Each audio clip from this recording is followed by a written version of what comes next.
There are some things that obviously you guys have seen in, like, you know, the making and how it's been happening and what's been going on.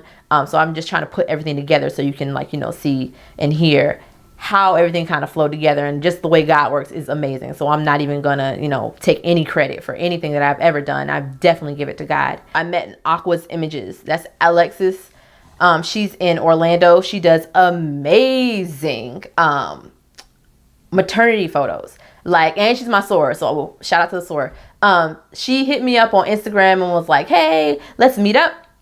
I was like, okay, let's meet up. So we met up at her place, and she wanted to present to me basically how she wanted to do maternity and mommy stories and like film live births and shoot live births. I was like, okay. I had never seen childbirth. I had never had a child. I had never done a lot of things. So I was just like, I don't know how this is going to work, like me and you, but I'm feeling the energy. Like, she just had all this energy. She was like, you need to quit your job and stuff like that. And I got home, I was like, this crazy lady is talking about me quitting my job. At the time I was living at my house. So I was telling my mom, I was like, I don't know what she's talking about. Like, this is not like an actual career situation. This is just, you know, a hobby. After that, a little time goes by. While you're teaching, you have to keep up with the standard, and there's pro ed tests and there's different tests. I had a test. It's called the Pro Professional Education Test. After 2.5 years, you have to complete it by your 3rd year. Failed it. I was like, okay, so I'm guessing this is a sign. My mom was like, nope, take it again. It's paid another $250, $200, I don't know how much it was.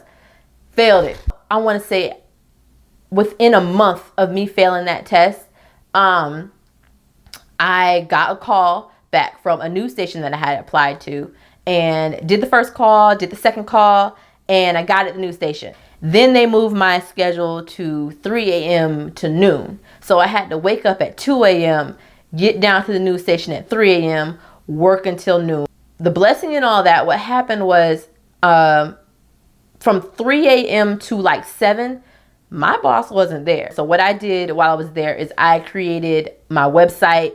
I started, you know, advertising, putting things out there like, okay, yes, this is what I'm doing. Hook me up, like hire me, whatever. I got involved in a group called Black Wedding Photographers. And from there, I met a guy named Tashord. And I think like, he was really cool. He was really cool. He helped me, you know, basically figure out what I need to get. Cause I think I had, like when I first started, I had a kit lens, and I didn't know a kit lens was bad. Like, nobody told me it was a kit. It came with a camera. Like, I thought that's what was supposed to happen. I thought that's what the situation was supposed to happen. But apparently the lenses came off. I didn't know any of that stuff. I saw it came off, but I didn't really understand lenses. Like, I didn't know anything. I was having sleeping issues.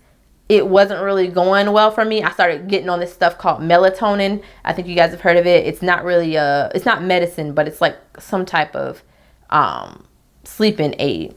So in that process, I think I met Dioberto Photo, and I did my first, because I was still working on my photography business.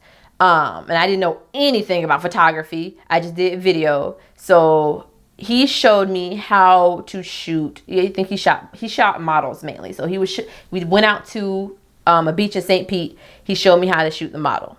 And after that, I just stuck with him. And Alexis over in Orlando, they became like the people that I really, really, really looked up to. They were doing this stuff full time. Alex was still steady talking about quit your job. I didn't know what she was talking about because I wasn't quitting my job. I couldn't quit my job because I needed stability. Like, after a year of working from 3 a.m. to noon, I began to have horrible, horrible, horrible, horrible thoughts. I thought about seeking counseling. It wasn't happy with my life. And that's the same thing that happened before I left teaching. Like, I would be crying in the parking lot. Like, I did not want to continue on the path I was on. And I was like, I don't even know how people do this. At my church, my pastor, Pastor Jomo, he was preaching about a sermon. I forget what Bible verse it is, but I will put it up on the screen.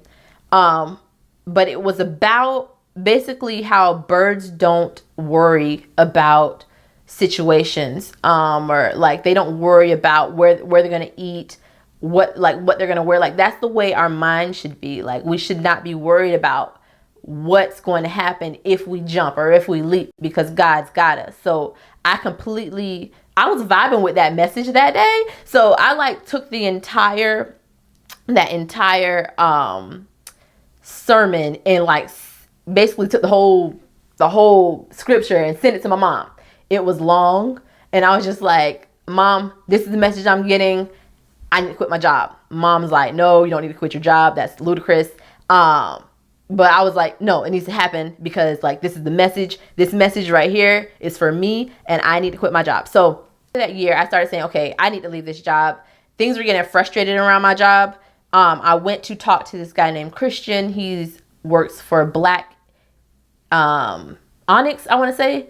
Black Onyx is there on Instagram. He gave me some financial advice to figure out like how I should quit my job, what I need to be doing financially, like figuring out what I'm making now and how do I need to like get to that point next year. I was like, I have an independent lifestyle. I want to maintain that independent lifestyle. So I have to figure out what I need to make in order to maintain that independent lifestyle and, run this business, like, because it's two totally different expenses. Running a business and your lifestyle are you almost have to make double in order to maintain both. Eventually I learned about the value of, photography and videography. I wasn't charging what I needed to charge in order to, maintain my lifestyle. I was cutting the market. I didn't know what cutting the market was. I could not continue to maintain my lifestyle, my business, and stay at the prices that I was. I eventually, after a while, I had a last straw moment. Something happened, and I was just like, I need to put in my 2 weeks. I put in my 2 weeks. That was the most WTF moment of my entire life, because, and it wasn't the first day, like I was off, because by then it was done, but it was the day that I actually turned that thing in, because I'm like, after I put intent that I want to leave, like they're going to know that I want to leave. Like even if I recanted, which wasn't going to happen, but if I did, I would have been like, okay, so I didn't told these people I want to leave, so now they're going to be feeling some type of way. I turned it in. We had a little meeting, we hashed it out, but in the end I still told him like I'm not comfortable here. I don't want to be here. Like I can't. It was 3 a.m. to noon. I just couldn't do it anymore.